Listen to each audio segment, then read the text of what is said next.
Hi, everyone. Mike Malatesta here, and welcome back to the How Did Happen podcast. On this podcast, I dig in deep with every guest to explore the roots of their success, to discover not just how it happened, but why it matters. My mission is to find and share stories that inspire, activate, and maximize the greatness in you.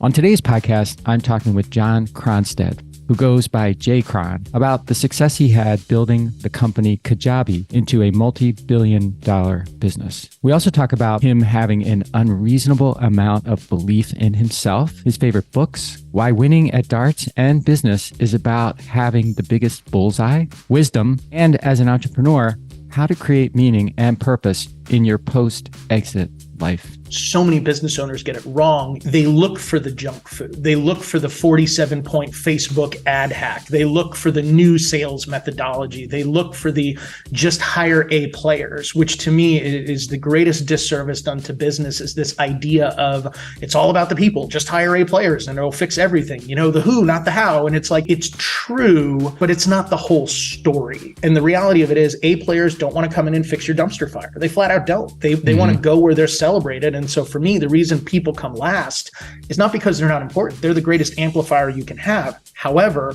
they have to come last because if you haven't done the work in all of these other categories, you're never going to get good people. Bottom line. I know you're going to love this conversation with JCron.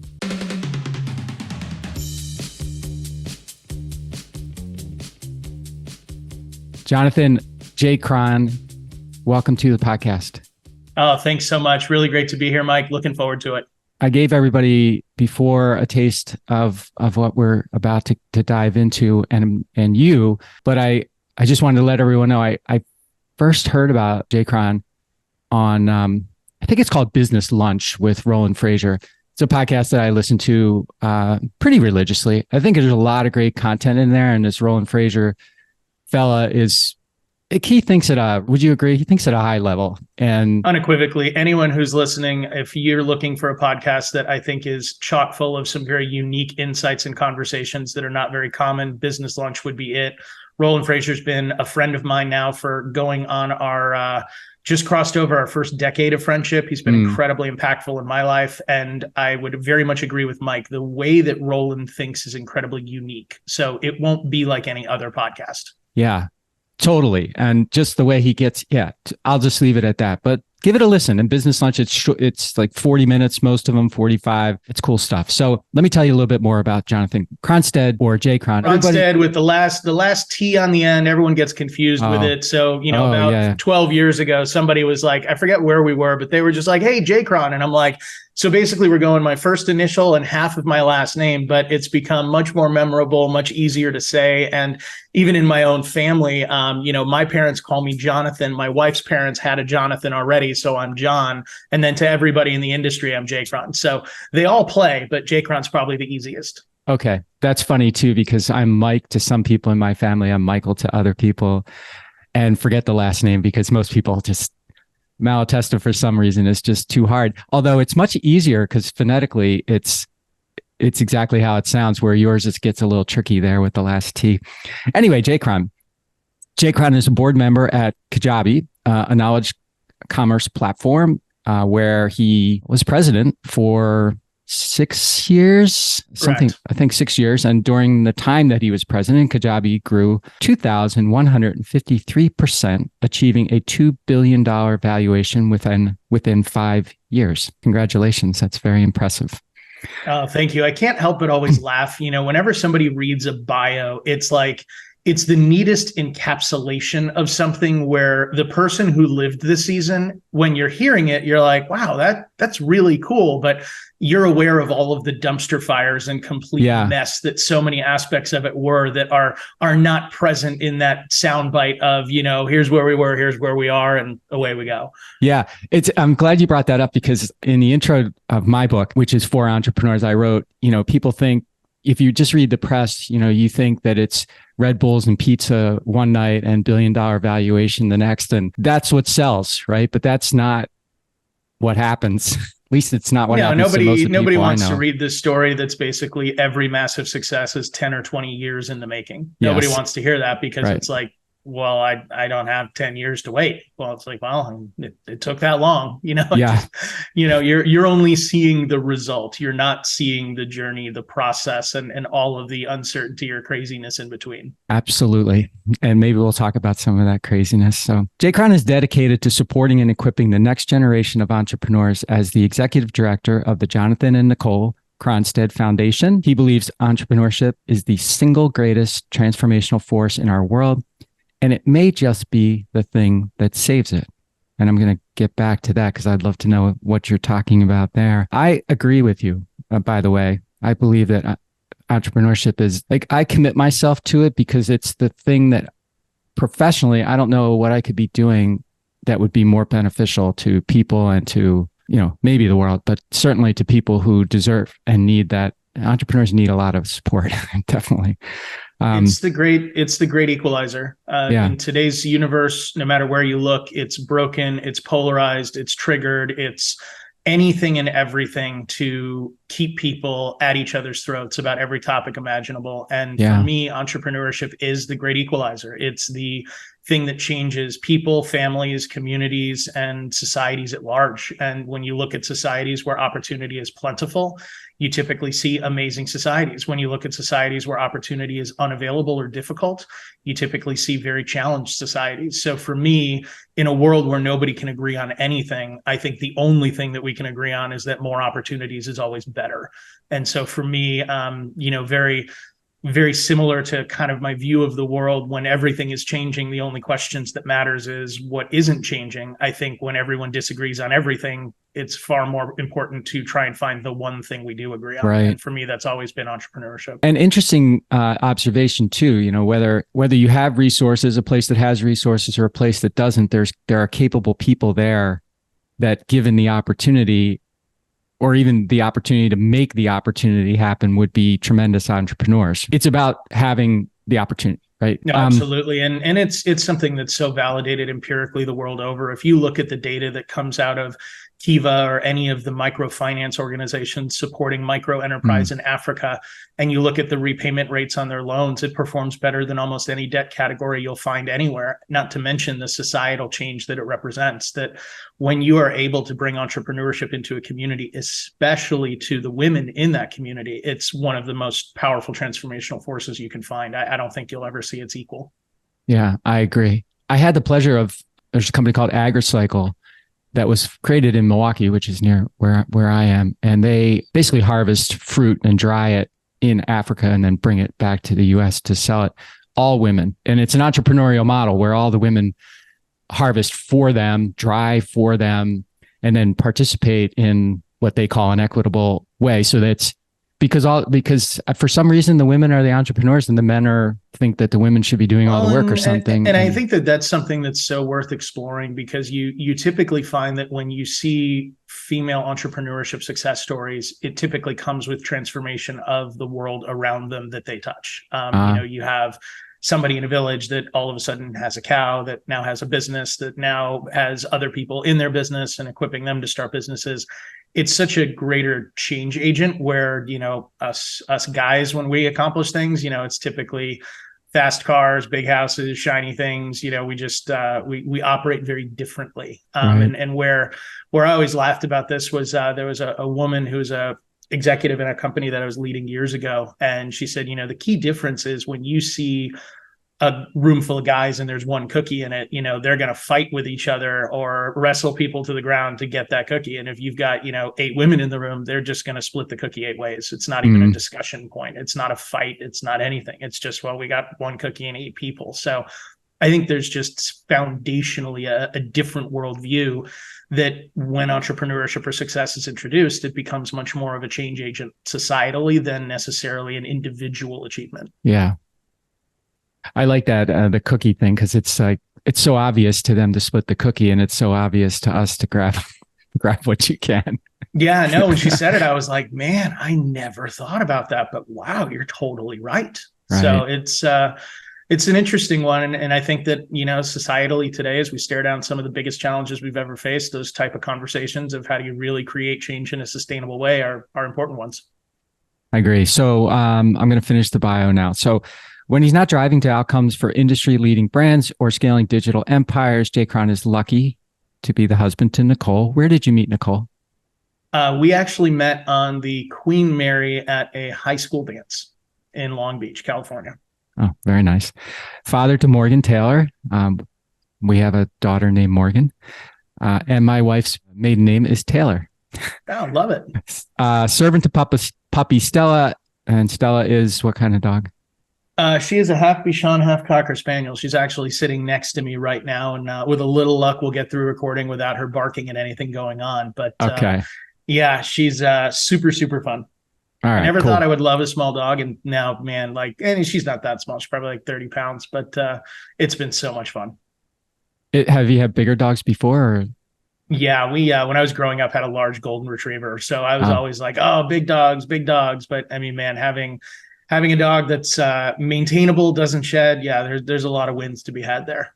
Yeah. We have a golden now, and she's a wonderful dog. But the shedding thing it's a thing. Oh yeah, it's a thing. Definitely. And an avid enjoyer of sumptuous spirits and brilliant books. And we will definitely talk about both of those. So JCron, I start every podcast with the same simple question, and that is, how did it happen for you? How did it happen for me is actually, I think, a pretty unique question. If you look at the arc of my life and my journey, there's a lot of inflection points where I think I learned things. I think I set goals. I think I probably had at times an unreasonable or unjustified level of belief in myself that, achievement would happen. And really, it's just been an extremely blessed adventure full of great friends that I got to build great businesses with. That's really how it came together. I mean, without the relationships in my life, none of the achievement would have happened because, I've achieved all of it in partnership. If Kenny had not had the grit, determination, and vision to start Kajabi and have me join that journey about halfway through the company's journey, this wouldn't be my story. So I would say that the relationship side for me has always been a huge part of it. You brought up Roland Frazier. He's another one. I've just been very fortunate to be surrounded by really great people. And as a result, that's resulted in opportunities and outcomes that have been pretty awesome. And let's talk about this belief in yourself. Where do you trace that back to? Where do you think it came from, and how do you keep it? Great question. So I was actually listening to a podcast yesterday, Richard Koch on Tim Ferriss' show, and Richard wrote the 80-20 principle, STAR principle, truly one of my favorite authors, favorite thinkers of all time. Yeah, I mean, just absolute rock star in what he writes and puts together. And his new book that I believe he's working on is actually about beliefs and the beliefs that we have that serve us and the beliefs we have that don't, and how we get those beliefs instilled. And he talks about his unreasonable belief. And his unreasonable belief was basically before he was, I think it was like 12, he's like, just decided I'm going to be a millionaire. And, that was his belief at 12 years old. And it's sort of like at 12, you have no justification for a belief like that. You have no reason for that belief to exist other than just choosing it and holding on to it. And I would say for me, very similarly, I had experiences like that. I can remember at age 12 or 13 reading Think and Grow Rich. And, it doesn't matter that Napoleon Hill is, now widely regarded as a pretty significant fraudster. And, most of the stories he had were not his stories and weren't even true. But regardless, it was a book that was the first experience I had in holding this belief or this goal or this, vision of things and just kind of not having a clue how it would happen, not having a clue how I would even go after it or pursue it, because again, I'm 12, but just that vision of, I want this to happen. I'm going to believe that it is going to happen. And I'm just going to keep pursuing excellence in every category and just see how it happens. And, it just kind of happened. So if I was to try and encapsulate an answer to how did it happen, I would say it started with the belief that it would happen, and then just working on everything fervently, enthusiastically that was put in front of me, and a lot of serendipity along the way. I heard that Tim Ferriss podcast with Richard, and just to put a little pin on this, he's really easy to listen to. He's got a British accent, and I don't know what that just makes it really easy for me to listen to guys like that, and a great perspective. The guy's I'd never heard him talk before. I'd only read the book. So that was really good. Now, if you're listening right now and you're considering reading some books, or you're considering starting a business or scaling a business, I believe wholeheartedly that Richard Koch's 3 books of the 80-20 principle, the STAR principle, and Simplify, if you take those 3 books and overlay them kind of on an overlapping Venn diagram, whatever lands in the middle of that will likely be a perfect business, because the book Simplify is going to have you choose whether you're a platform simplification or a price simplification business. 80-20 is going to teach you about the fractal relationships and the 20% that brings the 80%, or the 4% that brings the 64%, the relationship of asymmetric opportunities. And the STAR principle is going to give you what is probably widely regarded as the single most foundational formula for business success, of being the industry leader in an industry that's growing. And so if you can find that overlap between those 3 books, I think you actually have a perfect business plan. So that would be my advice on what to read from Richard, for sure. And in the bio, we talked about brilliant books being a love of yours. Outside of the 3 that you just mentioned, can you give us a couple of more that have just hit very squarely? Big fan of How to Get Rich by Felix Dennis. Felix Dennis was a from scratch billionaire. And, then after he made his billions, he went into poetry. He unfortunately passed away from cancer. But that book that he wrote, in my opinion, is probably the most honest and upfront book about what it takes, the sacrifices you will make. One of the things that I don't know who said it first, but I've just taken credit for it. So if somebody listening and know who said it before me, I should give them credit. But I think success is one of those things in life that you won't know the price of it until after you've paid it. You can only choose that you're going to purchase it, but you won't know the price until after you've bought it. And I think that what's so interesting about the book, How to Get Rich, is it's not platitudes. It's not all of the stuff that, writes comfortable bestsellers today, but it's a very real and raw view of what it took, how he did it, and what he learned along the way. So can't recommend that one enough. The other one I would say that has been transformational for me was The Millionaire Fastlane by MJ DeMarco. He really does a great job of dispelling the myth that entrepreneurship is riskier than employment. And he talks about it in the lens of sidewalk, slow lane, and fast lane approaches to life, and how each of them can turn out. But it's a very honest book on why entrepreneurship is the most viable path, how to do it, frameworks for thinking about how to enter a market, create a productocracy. That's another book that I think the absolute world of. Stepping out for a moment of the business books, the books that I would say that have been transformational in my life would be When Breath Becomes Air was an unbelievable book, just a journey about what's truly important in life. It's a book about a neuroscientist, neurosurgeon who's battling brain cancer.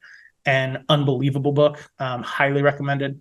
Those are the ones that jump to mind right now. Okay, thank you. And I was thinking, as you were talking about those, the sumptuous spirits came into mind. Maybe you have something that you enjoy while you're reading one of these fantastic books. Since you mentioned it and it's in the bio, what's going on there? What do you like?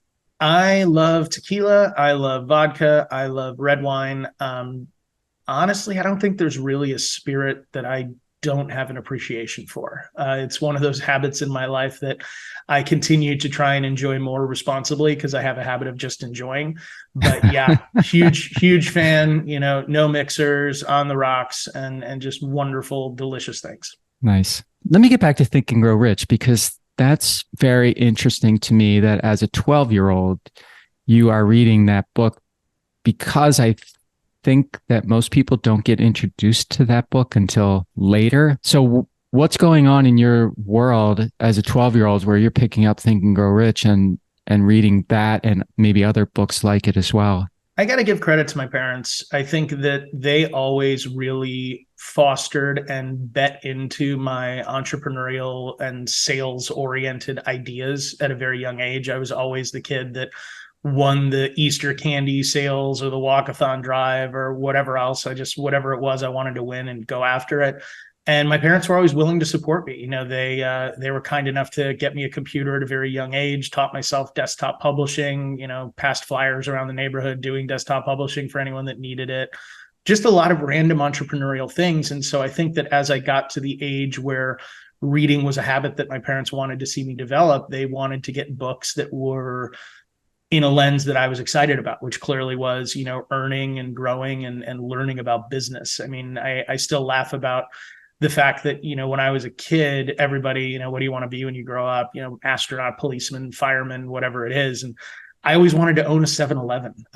I don't know why. I think I thought it would be super cool to have like my Slurpees and candy and whatever always available. I don't know that I thought through it in terms of business ownership, but that was always my answer, which was weird. And what I think you also begin to realize that not a lot of people know is that your thoughts definitely become things that my parents can tell you well before I even had my first job, that I would tell everybody I was going to be retired by the age of 40 so that I could be an active dad. And, I happened to retire 3 months before my 40th birthday. So I'm, 3 months, 39, about to turn 40. And, hey, I'm retired.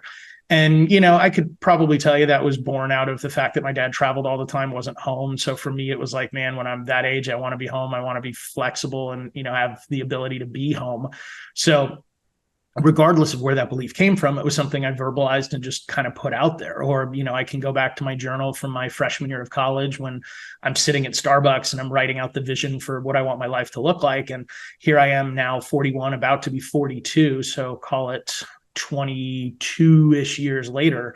And it pretty much is accurate down to the cars, down to, where I live, all of it, it literally came out exactly as I wrote it. So I think what's interesting is, although Think and Grow Rich and the story of Napoleon Hill has a lot that wasn't true, the information therein applied certainly has been very impactful for me. So I would certainly say it was a great book. And I think the reason it came into my life so early is my parents wanted me to read, and I was enamored with the idea of money and success. So, why not give them the book about that?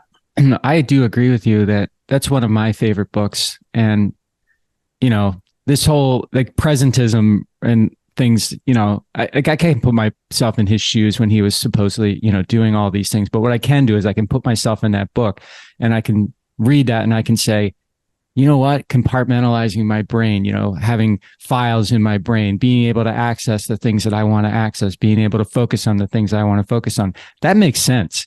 Like, I don't know where he got it or whatever, but it's one of the most underlined dog-eared books that I've ever read, because so much of it resonated with me. And, like they say, that's one that I always will give Mike Koenig's credit for the statement, but we were talking about a book and the book was by an author that was widely discredited. And, Mike said, well, I'm not going to reject the fruit just because the bowl is cracked. And I was like, that's a really, really good way to be able to access knowledge that, it's like, it might not be the ideal vessel, but it doesn't invalidate what's being offered. So it certainly is something that I think the frameworks and ideas he put out there were not original and were not his, but were definitely things that were pretty impactful. So this Starbucks journaling, 20 years later, you say it was pretty much right on. How did you, if you can remember, JCron, how did you take yourself through that process? Because I think a lot of people would stare at their journal and think, where do I want to be in 20 years? And what do I want it to look like specifically? And stare at the empty page, refill their coffee, check their email, do all kinds of things except come out of there with this game plan, I guess. I don't know if game plan is the right word, but.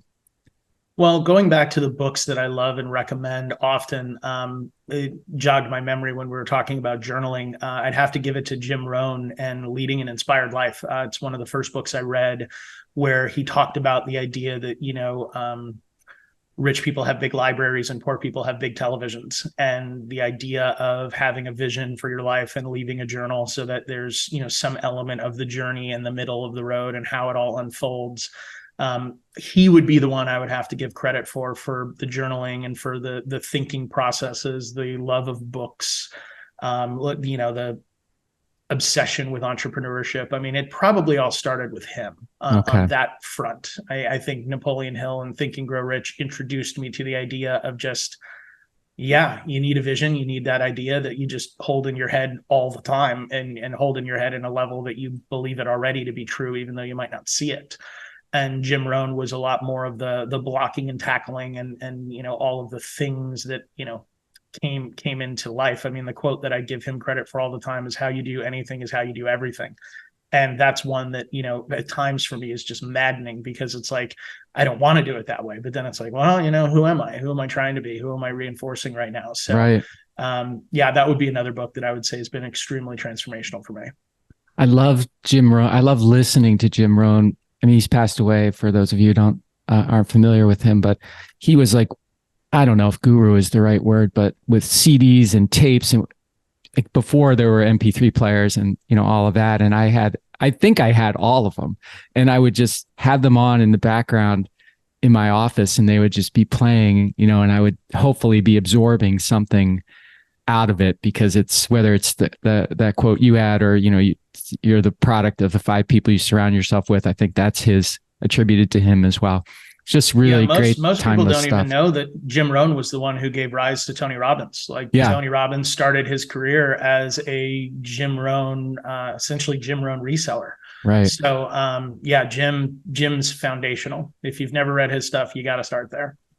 So let's talk a little bit about Kajabi and your time there, and this meteoric growth in the business that we talked about. For people who don't know what Kajabi is, could you just give a very short explanation, and then talk about how you got in there? Because you didn't found the company, as you mentioned. You mentioned Kenny, and I had heard the story before, so I made that connection. But if you could just give us some background there, and then let's take it where it goes. Definitely. So Kajabi is what we call a knowledge commerce platform, which better described is what Shopify is to e-commerce, Kajabi is to digital products. So anyone who has any type of course, coaching, consulting, offering, digital course, digital education of any type, Kajabi allows you to market, sell, and deliver that. So it's almost like if a marketing automation platform and a learning management system had a baby, it would be Kajabi. And what the platform allows people to do is really monetize their knowledge. That there's not a person out there that doesn't know something or hasn't learned something that would be valuable to somebody else who's at a different stage of that journey. And I think today, as AI continues to commoditize and undifferentiate information, who we learn it from and identifying with who is walking us through that journey is going to become all the more important. So Kajabi is very much a platform that exists to empower those knowledge entrepreneurs. And today, I believe Kajabi's run rating close to $2 billion a year in transaction volume for its user base. So you're seeing a very significant contribution to the global economy at large, empowered by this platform that people are using to transact and offer their knowledge to the rest of the world. And I think that as we continue to see the rise of individual influencers and people that want to build businesses they're passionate about based on their knowledge set, I think we've only seen the beginning of what the industry is and what the power of it can be. And JCron, is it a marketplace? Is it a creation space? What is it? A combination of both? It's going to be a marketing automation platform primarily, and a learning management system secondarily. We at Kajabi are not really marketplace oriented people. We believe that if you don't own your audience, you don't own your business. So if you are in a world right now where you're dependent on YouTube ad revenue or any type of platform, you can be deplatformed at any moment when you just, cross somebody the wrong way.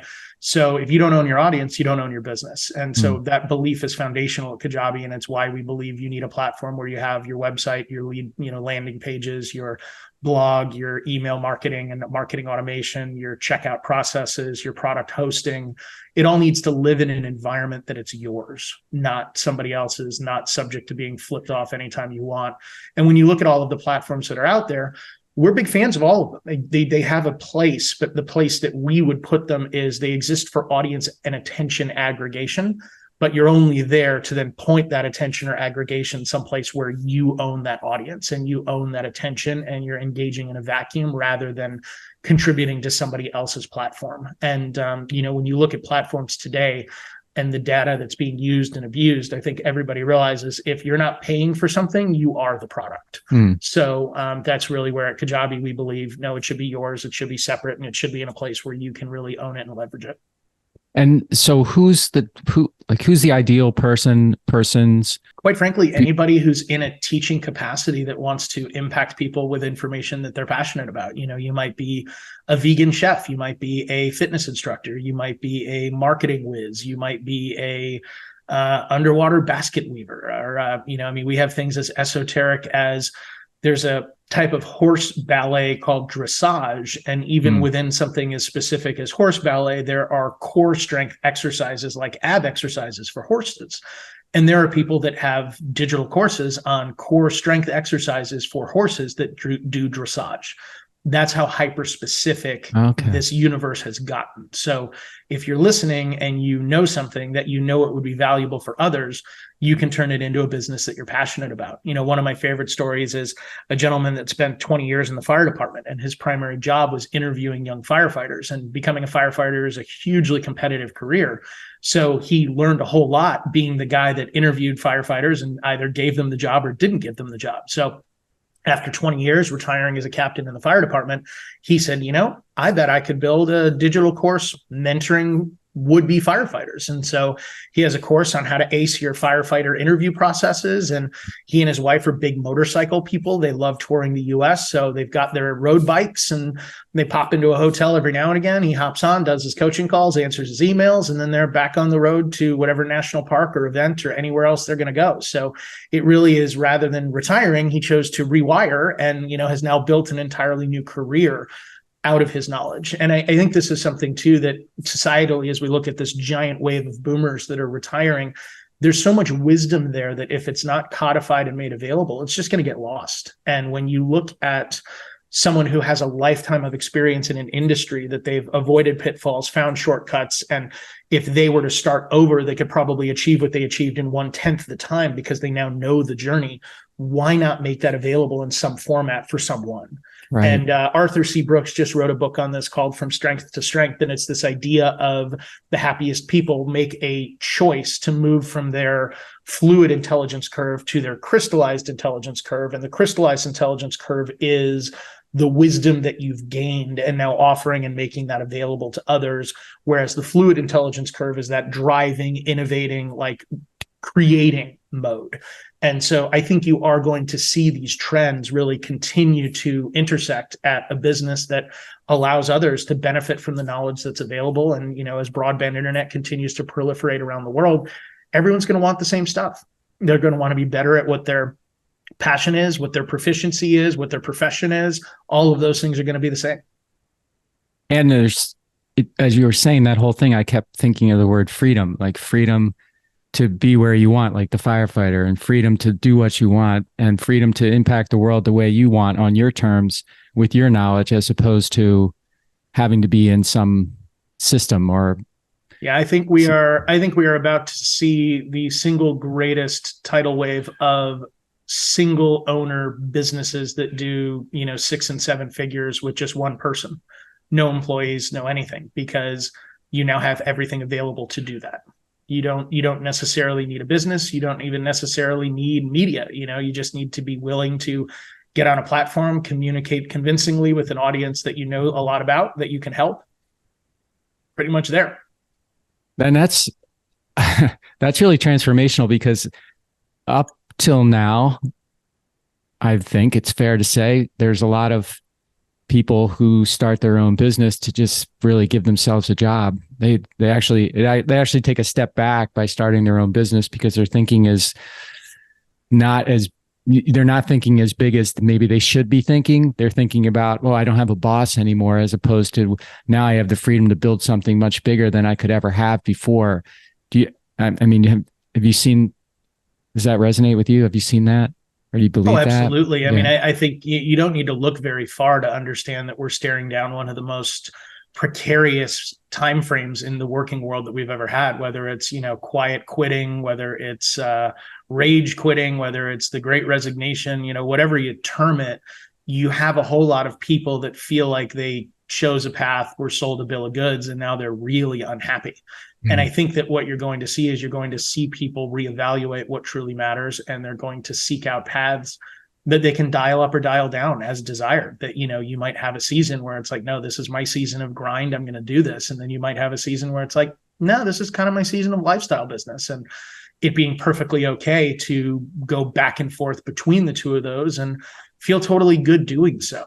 I think that, you're going to see the quote career paths get fairly disrupted, reevaluated, reinvented. I think all of that stuff is very much coming. So freedom is a huge motivator for sure. Any entrepreneur will tell you they'd rather work 80 hours a week for themselves than 40 for somebody else. So the freedom element might not be in terms of time necessarily, but the freedom of what you do, who you do it for, why you do it. Those are all things that I think are becoming more important. You become president of, I think you started at Kajabi and then left for a little while and then came back. So the journey we had was I was introduced to Kenny about a year after founding the company.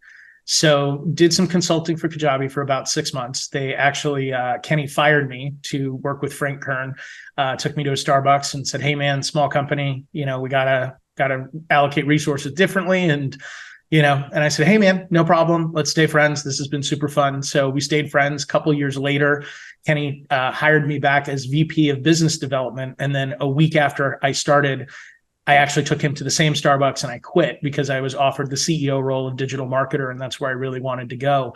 And so we joked about the fact that since they fired me and I quit, we're now even and back to square one. And then when I rejoined as partner and president in September of 2016, that was very much third time's the charm. And, when I joined the company, we were doing about 6 million in ARR, about 25 team members at the time. And when Kenny and I stepped out of operations to move to our board positions in July of 21, the company was over 9 figures in revenue and 400 employees. And, it had turned into a pretty big thing. So it was an unbelievable season, really, really, truly one of the most rewarding times in my career. And the impact of seeing a software providing entrepreneurial superpowers was just a high that I don't know that I'll ever get back. There's way too much about how this happened and all to get to it on this podcast. And I've heard you say before, I can't just give you like a 6-point PDF on how to do that. I thought that was pretty fun. My 7-point never fail double unicorn strategy. And which is funny too, because I'm actually writing a book right now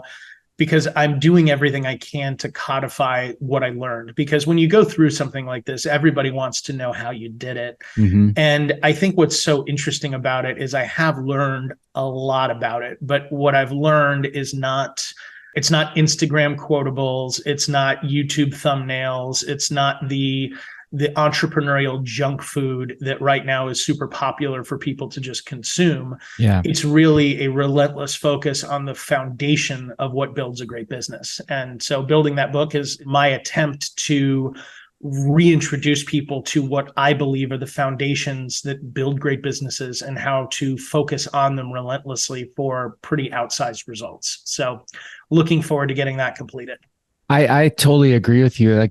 Like a book that describes how something like that happened is like a long form podcast. Right? You can't do a 20-minute on this and have anybody walk away thinking, okay, I could actually implement that myself. If I were to try, so let's say for your audience, I had a minute or two to summarize what I would want someone to walk away with. So the book is called $1 Billion Bullseye: How to Grow as Big as You Want, as Fast as You Want, and Exit if you want on your terms. And the idea of the book is business through the lens of playing darts. And the way that I believe you win at darts is not actually being a great dart thrower. It's by making sure your bullseye is larger than anybody else's, because it means you don't have to be that good to hit the bullseye. So if you think about these 7 key areas, at the center, you have purpose, profit, and product. Those are your 3 foundational rings that if you don't have the 3 of those, you don't have a business. Then after that, you get into these 4 amplifiers, and those amplifiers are prestige, promotion, persuasion, and people. And those are all amplifiers of those core rings in the middle. Now, what I want to encapsulate most importantly for everybody here is those are in the order they are in, because those are the order of priority and impact in your business. And what I find is that the rings that you miss or the rings that you underperform, it amplifies the difficulty that is placed on the rings that follow it. So if I have a bad product it means that the prestigious customer experience is going to have to be that much better. And the marketing and promotion is going to have to be far better. And the sales persuasion is going to have to be far better. And the amount of people and turnover I'm going to have to accept is going to be far larger, all because I've got a bad product. But if I have a great product, each of those areas gets easier. If I have a great product, the prestige and customer experience is easy because it's a great product. And the promotion of it is easy because it's a great product. The persuasion is easy because it's a great product. The people all want to work there and stay there because it's a great product. And being in any of those departments is a great experience. Right. So that's where, for me, I think so many business owners get it wrong is they look for the junk food. They look for the 47-point Facebook ad hack. They look for the new sales methodology. They look for the just hire A players, which to me is the greatest disservice done to business, is this idea of it's all about the people, just hire A players and it'll fix everything. You know, the who, not the how. And it's like, it's true, but it's not the whole story. And the reality of it is A players don't want to come in and fix your dumpster fire. They flat out don't. They want to go where they're celebrated. And so for me, the reason people come last is not because they're not important. They're the greatest amplifier you can have. However, they have to come last because if you haven't done the work in all of these other categories, you're never going to get good people. Bottom line, you hire an A player to fix your dumpster fire. He's looking for the exit as soon as possible. So your people are only going to be as effective or shine as brightly as the stage that you put them on. And that stage is going to be built out of all of these foundational pieces. Yeah. So that's one of the areas for me where, if I were, again, to encapsulate this, and I've probably gone over my 1 to 2 minute limit, so I will revise it to say within 5 minutes, I would say you as the business owner must be religious about focusing on the fundamental elements of the business and not allowing yourself to get romanced or distracted to these shiny, sexy things at the surrogate of the important ones. Right. If you haven't nailed purpose, profit, and product, it doesn't matter how great you are at marketing. You're never going to have a business that achieves what it could, because all you're really doing is over marketing a bad product or overselling a bad product or over hiring for a bad company. And is that something in your experience that people just don't realize, or they don't want to do it? Do they realize it? Yeah. Okay. So they realize it, but they're like, hey, this is working. I'm just going to keep grinding this out and just hope for the best. It's easier to find a new Facebook ad than it is to reevaluate if your product's doing its job. It's easier to hire a new sales guy than it is to audit your own customer experience and do the work. It really, as business owners, it's meant to be a rallying cry of looking at what actually moves the needle versus getting romanced or choosing the easy buttons that are just sexier or more fun to pursue. Okay. And to me, that's the big thing. Like, nobody looks at their pricing strategy because it's hard. Nobody looks at their product because it's hard. Everybody is always looking at sales and marketing of how that's going to fix it. And it's like, well, if you've got a great product, you barely need sales and marketing. Those are the amplifiers, the gasoline that, defines how big the fire will get, but it's not whether or not you have a fire. I mean, you look at Figma and you look at Adobe buying them for a nosebleed multiple of $20 billion or whatever it is. And everyone's like, oh my gosh, I can't believe they paid that. And it's like, I totally can, because it's simple math. If you look at $1 in revenue was worth $1.30 in year 2, which was worth $1.70 in year 3, you have a machine that is growing geometrically, whether you market it or not, whether you sell it or not, whether you hire great talent or not, because you have a product that's so good that it's eating the world on its own. And that's how you win. That's the big thing, that most people don't take the time to build a product that makes the rest of these amplifiers effortless or unnecessary, because the product is so good.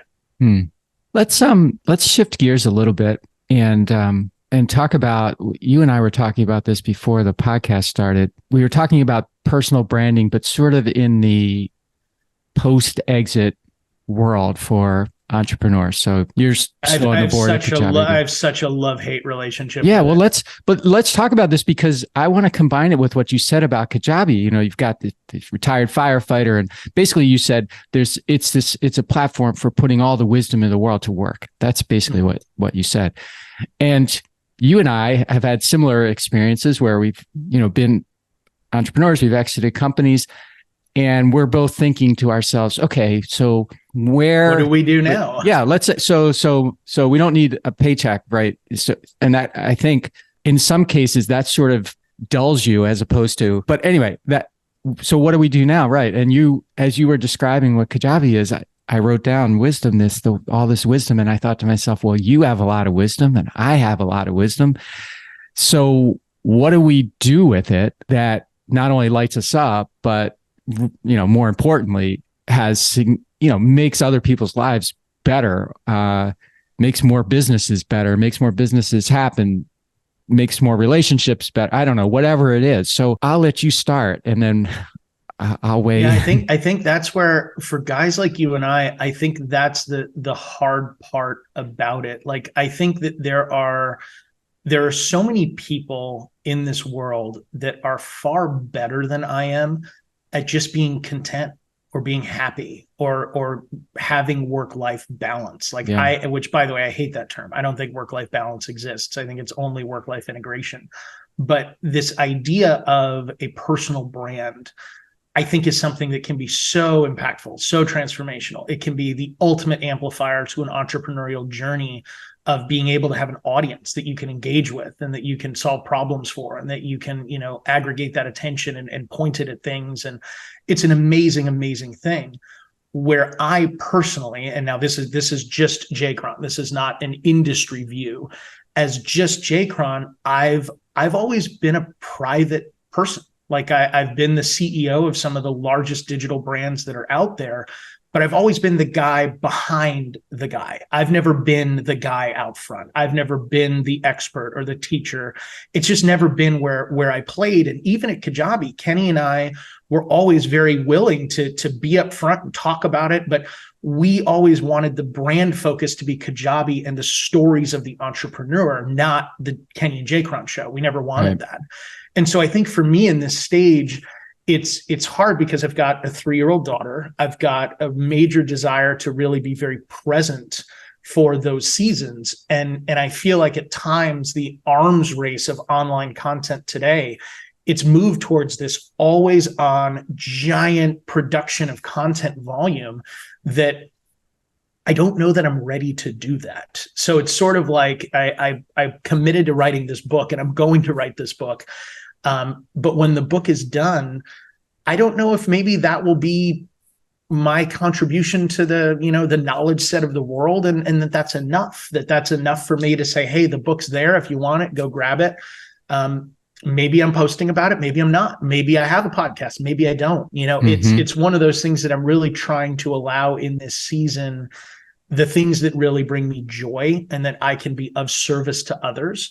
But the challenge for me is, as an entrepreneur, once I decide to be of service for others, that's dangerous to me, because once I decide to be of service, now I want to scale my service. I want my service to be as big and broad and impactful as possible. Like, I can't just leave it, in this little corner. So I think for me, as I look at a personal brand, beginning with the end in mind and having those guardrails of what success looks like, I think is incredibly important. And I think for me, success may be that I contributed my knowledge. I have it out there and available and accessible.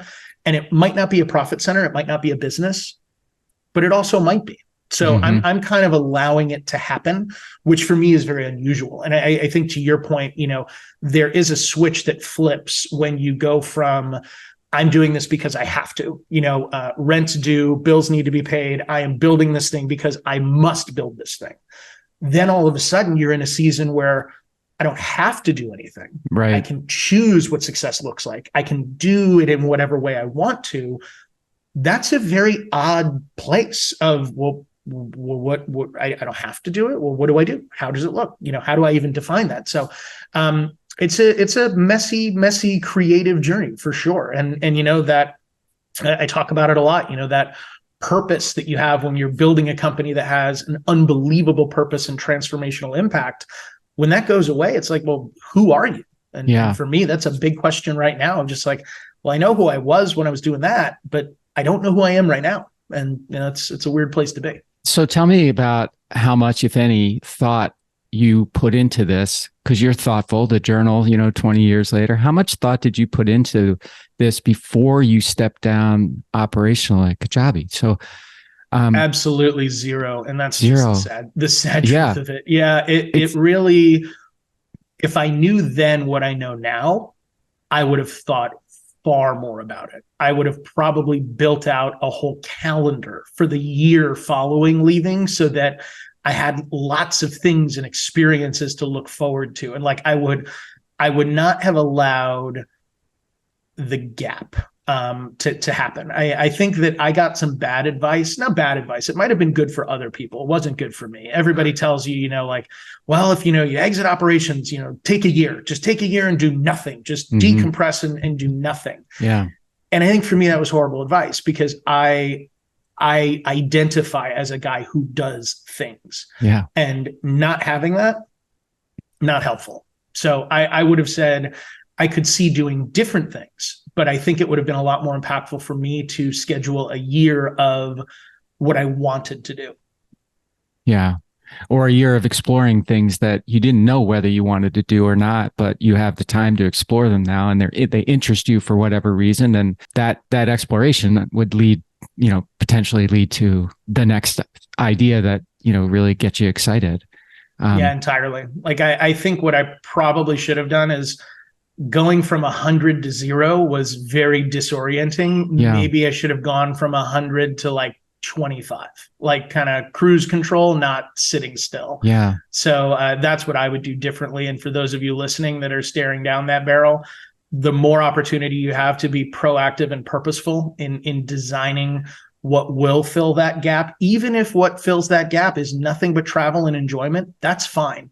Just make sure you have it scheduled and you're prepared to do those things and enjoy those things, because otherwise just the gravity of nothing gets a little bit difficult to escape at times. Yeah. I'm sure you've felt this way as well, where it's sort of like, you're like, wait a second, I used to have a job. Like how in the world did I get everything done I needed to get done while I had a job? And now it's like, man, I couldn't even imagine it. So I think that in my experience is that so many entrepreneurs do exactly what you did. They see the, let's just call it the pot at the end of the rainbow. You could call it whatever you want, but then they think that's so amazing that the rest of it is just going to work itself out. It's just going to work itself out. I don't need to spend any time on it. And it doesn't work itself out for most people. Just like your business doesn't just work itself out. You have goals and you have metrics and you have growth plans and you have all of these things. And it's having those and then executing on them that makes things happen. Things just don't happen the way you want them to, right? But it's weird that you go from, it's sort of very like, I'm controlling my destiny in my business, to I'm a free floating, whatever happens type person. And I expect that that's going to lead to, the promised land of making me exceptionally happy for the rest of my life or feel valuable or whatever the thing might be. I'm actually, this wisdom thing and this conversation so I've been working on this thing I call the dream exit. And it's basically like a program that helps entrepreneurs not only, prepare early to, one, get the maximum value for their business, but two, to get the maximum meaning from their post-exit life. I feel like that's really missing. It's someone that can really help them stand in their shoes, be a sole advocate for them, but get them prepared for what this means, because it is not the same the day it's done. It's not the same the day that, the day after your account has this money in here that it never had before. There's a lot of not the sameness. And if you're not ready for it, you can miss on the valuation for sure. And you can also miss on your meaning, which is probably even more important. So I don't know. I think there might be something there. I'm not sure, but I think so. Couldn't agree more. I mean, if we were evaluating it as a business, hyper targeted, very small and difficult market to access, but hyper important and resonates really, really powerfully. So I would say it's got some unique challenges, but it also has some unbelievably unique benefits. Yeah. So the book, tell me about you mentioned the framework, but where are you in the process of writing the book? Right now, I think we are on edit number 1. So I've got, a team that I'm working with to kind of help me codify it. I'm not a writer. I don't love hands-on keyboards. I'm much more of an auditory thinker. So, for me, it's a whole lot of voice recordings and discussions around it. Okay. But yeah, we're in edit number 1. And I mean, man, I wanted this thing done like 3 months ago. Now I'm hoping it's going to be done by September. It's one of those things that it just, every time you look at it and revisit it, you can keep expanding, you can keep improving, you just continue to see ways to make it better. And so I think what I'm learning in this process is you just kind of got to give yourself a deadline of, well, this is the day that it's happening, because if it goes beyond that, it'll keep going beyond that. Parkinson's law of time to complete a task will swell to the time allotted. And right. I think I've in my season of enjoyment and relaxation, I've given it too long. So I would love to see it hit that first edit and feel great about it and get it out into the world. Okay. Well, I will be an advocate consumer of it when it does come out. JCron, I want to. You can't wait. Yeah, I want to. So last thing I want to talk about is relationships. You mentioned relationships earlier, and I heard you say something to the effect that just the quality of people that you have access to makes just a huge difference. You also talked about, I heard you talk about a mentor of yours that was selling cars or something. Why are relationships important? How do you foster them genuinely? We talked about whether you want a big online presence or not an online presence at all. And how do you foster relationships genuinely, and why are they important to you? So the quote that I think you're referencing that I gave Roland was, if I were to distill down my path through life to a single aspect, it would be the quality of relationships you can access in the inflection points that matter. So if you really think about the vast majority of life, a lot of it is inconsequential.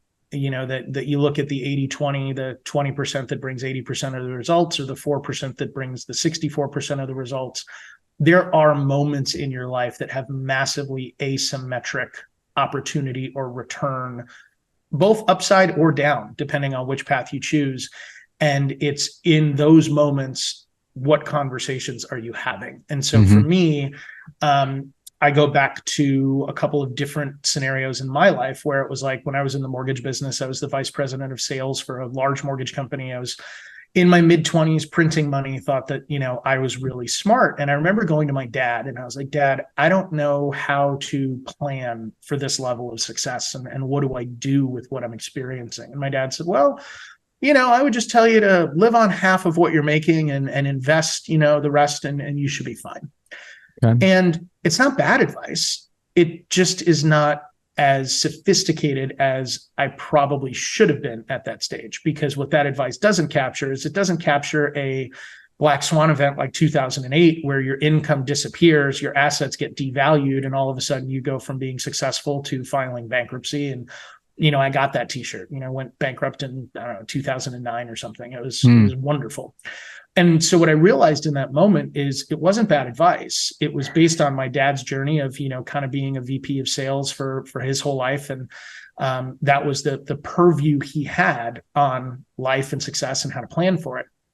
And so I started to realize that if I wanted to be better, do bigger things, I really needed to surround myself with different perspectives. And so that was why, the moment I qualified for YPO, I wanted to join YPO and being around people that are playing at that level. And why, post-exit, I wanted to join Tiger 21 and, just continually be around people that are going to level me up. Because if I'm ever in the room that I'm the smartest person, it's not a room I need to be in, because I'm not getting anything out of it. Sure. So I think as I look at the relationship side of things, I've always tried to network with a real spirit of gratitude and abundance, that you never know who you're talking to. And it's one of those things that you'll find if you're around life long enough, the toes you step on the way up are connected to the ass you're going to kiss on the way down.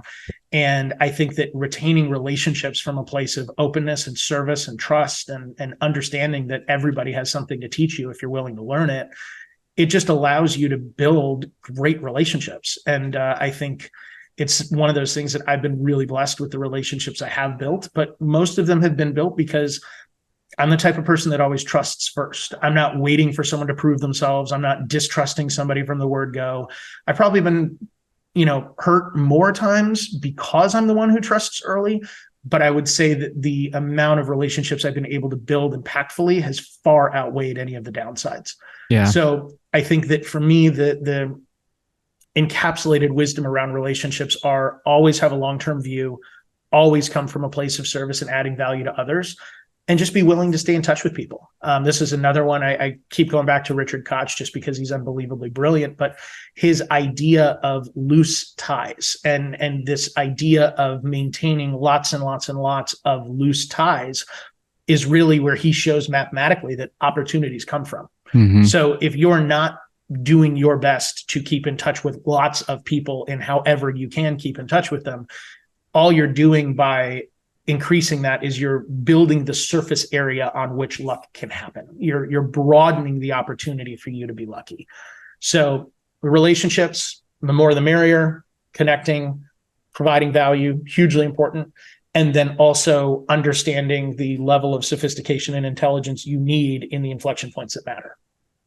And that was another huge unlock for me was I remember reevaluating my career path whether or not to join Kajabi. And I sat down with a friend of mine from YPO and I was like, I really want to join Kajabi, but it's a smaller company. And I was coming out of a much larger company with a much larger salary. And, if I had asked my dad, which job should I take next? My dad would have said, oh my gosh, biggest salary, of course, and then put your money in the stock save market, half of it. That's right. what you should do. Yeah. But my other friend was like, I don't know. I would go where you can actually have a opportunity to participate in the growth. You want to be playing in the enterprise value bucket, not in the, compensation bucket. And so right.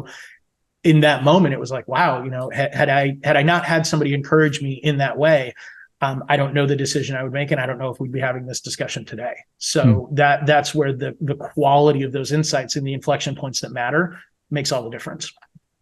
So I'm a YPO member as well. I don't know if I told you that, but and you mentioned, this conversation that you had. How impactful or valuable has it been for you to be a YPO member?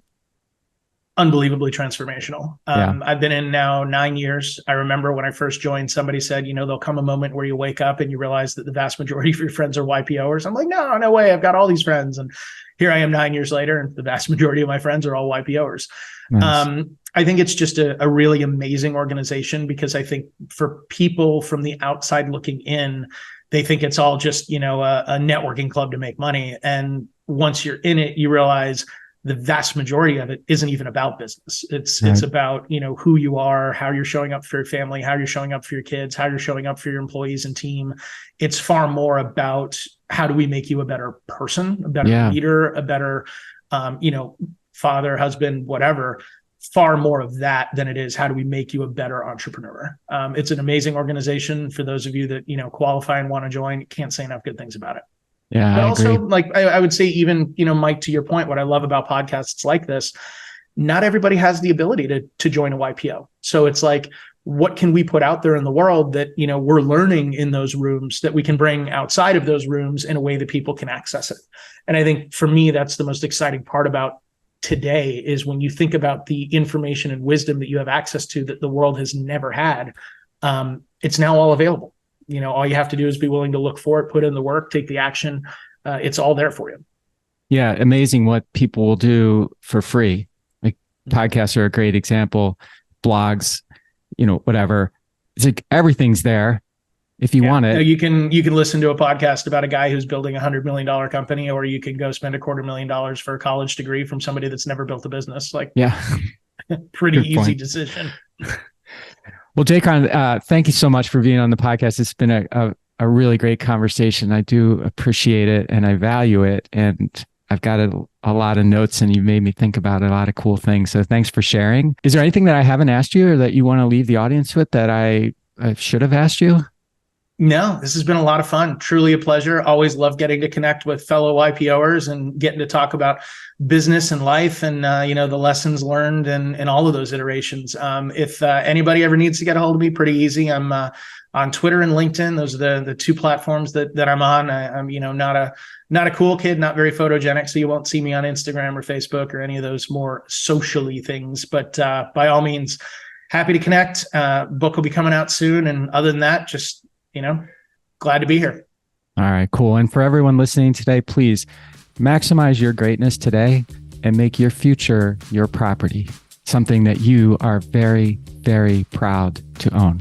Hey, everybody. Thanks for listening to the show. And before you go, I just have 3 requests for you. 1, if you like what I'm doing, please consider subscribing or following the podcast on whatever podcast platform you prefer. If you're really into it, leave me a review, write something nice about me, give me 5 stars or whatever you feel is most appropriate. Number 2, I've got a book. It's called Ownership: How Getting Selfish Got Me Unstuck. It's an Amazon bestseller. And I'd love for you to read it or listen to it on Audible or wherever else, Barnes & Noble, Amazon. You can get it everywhere. If you're looking for inspiration that will help you unlock your greatness and potential, order or download it today so that you can have your very own copy. And if you get it, please let me know what you think. Number 3, my newsletter. I do a newsletter every Thursday, and I talk about things that are interesting to me or I give more information about the podcast and the podcast guests that I've had and the experiences that I've had with them. You can sign up for the podcast today at my website, which is my name, MikeMalatesta.com. You do that right now, put in your email address, and you'll get the very next issue. The newsletter is short, thoughtful, and designed to inspire, activate, and maximize the greatness in you.